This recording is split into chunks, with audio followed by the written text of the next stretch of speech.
Ito mga boss, isang pedestrian tapos nag-counter po yung motor kamuting motor rider. Tapos umistop din yung isang kotse sa kabilang line at saka yung salubong din yung black na SUV. Tapos salubong niya yung black SUV, nag-counter po yung kamuti rider, di ba? O mayroon siya dyan yung kotse, taxi yun. Tapos dumiretso pinalo pan side meron ng SUV ng black. Grabe naman to. Grabe kamuti rider ka talaga. Mga ganito mga ilan pa report nyo na sa LTO kasi siga to eh. Sana ito sa mga ganito eh. Kamuti rider ka na, nakasiksi ka pa, na-counter po ka pa. Tapos mga ka pa ng mga ibang sasakyan, mamamalo ka pa ng side meron. Mali yan boss. Ang ginagawa mali talaga sa pedestrian pa nga kayo nag-aanuhan tatambayan nag-counter po. Grabe ang pedestrian talaga type gustong-gusto nila mga kamuting rider, motoristang pedestrian din. Bakit gustong-gusto nila huminto sa gitna sa pedestrian din? Masarap pa sa pedestrian din huminto mga mga boss, isang rider grab food kaya helmet, nakakaiba at nakaka-unique, di ba? May mga sabit-sabit na mga buti, may buti dito, may tubig isa dito eh. Di ko alam kung anong kabilang laman to eh. Ano to? Aircon or di tubig na aircon tsaka helmet. Di aircon natang kaya helmet eh. Mainit, syempre grab po, di ba? Kailangan aircon ng helmet. First time ko makikita nito nga kaya helmet nga itong ganito, the aircon. Kasi pag kailangan ka, pag grab food ka talaga, kailangan ng helmet mo aircon kasi mainit pag deliver, lalo kung matirik ang araw. Grabe no, ang galing mag-ideya ni kuya. Pedestrian ang sisisihi dito nila kasi yun ang dahilan na pedestrian nga ni kayo makikinig sa pedestrian, di kayo maalam kung ano yung tawiran ba yan.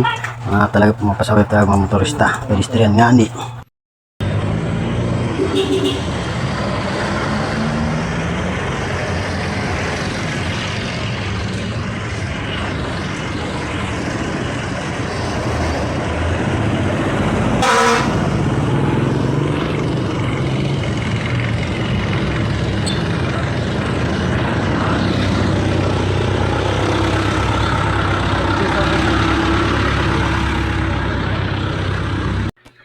Ito truck driver, tapos napahanga ko dito talaga mga kapogi, mga guys, mga kabus, diba? Gusto niya talaga madiretso, liliko siya dyan, tapos napaatras siya, tapos hindi natin alam kung anong gagawin.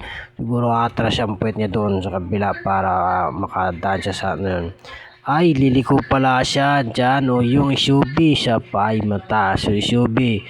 SUV, siguro matras yung SUV, umatras siguro ang SUV or hindi. Umatras yung SUV, diretso, lusot. Ang galing talagang truck driver. Hanga talaga siya truck driver. Ikaw na talagang magaling mag-drive talaga. Siguro galing ka talaga mag-drive sa mga ganun ng bagay ng mga truck mahaba. Tapos, grabe, hanga ko sa'yo. Ikaw na talaga truck driver. Grabe. Akala ko diretso na siya, akala ko di na rin siya liliko ng ganun bagay, akala ko diretso patras, yung pala kakabig sa kabila siya para doon siya kumuha ng para makaliko siya. Tingnan yung mga guys. Ito mga boss, isang pulis na lasing at nanutok ng baril na sa isang tao yung naka-green. Nagrilyo ng tao sa tindahan, tapos umupo doon sa upuan, tapos biglang tinututukan ni kuya at sinisigaw-sigawan, paliwanag, grabe nga kalasingan. Pakinggan yung mga guys. Halo po ito. Ayo, amin mo ni. Ha? Bulong na po ito. Kabala na. Ha? Nalo. O mo gani. Gani, nagaw. Katulog mo na dire. Ha?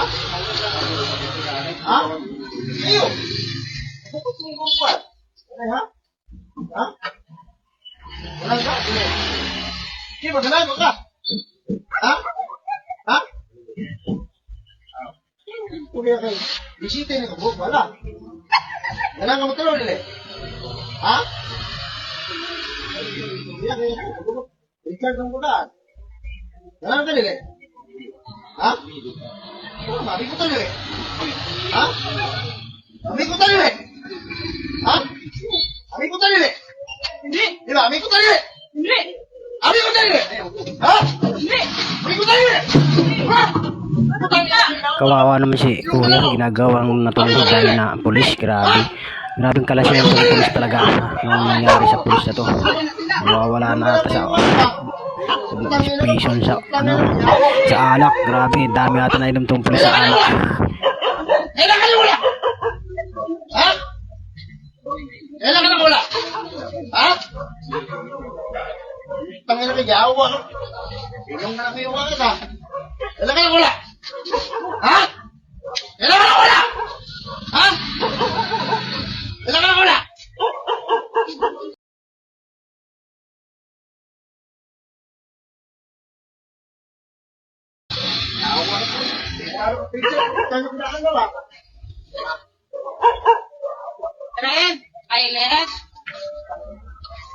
Ayun si kuya, di makatiis pa ikot-ikot na si kuya kung ano pag-iisipan niya. Nandun man sa gilid si pulis sa umiihi. Tapos lalapitan niya, o diba, pinukbukan, sinuntok ni kuya. Grabe. Grabe. Andun tinakbo agad si kuya, tumakbo. Buti.